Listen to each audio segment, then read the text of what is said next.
再来看桃园河兴区的新兴部落唯一的另外道路，嘛因为崩山中断，佮加上熄灯，有34个民众掉伫山区哦。另外，伫新地数码考试嘛有150个民众，目前食食个药特别无路，已经赶紧空投物资。空军总队直升机、几台飞机拢载物资完成空投任务。空雷风台侵袭台湾，造成桃园河兴山区受灾情严重。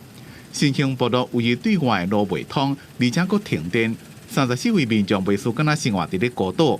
区公所赶紧要求协助，空军总队先空投物资，路伫咧礼拜日尾暗也暂时畅通，会当运送生活物资。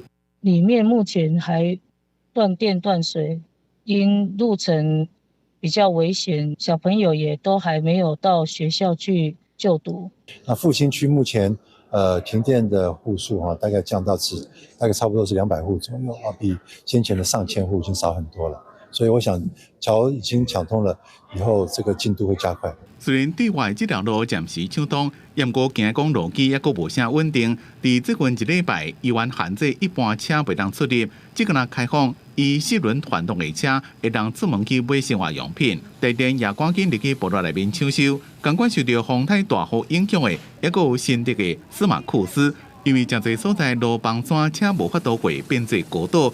也派直升机空投救援物资，其中包括了8.1公斤的药品，还有面条、米、口粮、罐头，这些泡面，以及鸡肉、猪肉、鸭肉等等，以及还有小孩子使用的尿布、奶粉等。司马库斯差不多也有150位居民，这嘛欠食也欠药啊。吹沙第一遍起飞空投，因为山区大幕布无法度执行，计长工1个月。总共背3台次到1.5吨的物资，包括8.1公斤的药啊，目前已经顺利完成运送任务。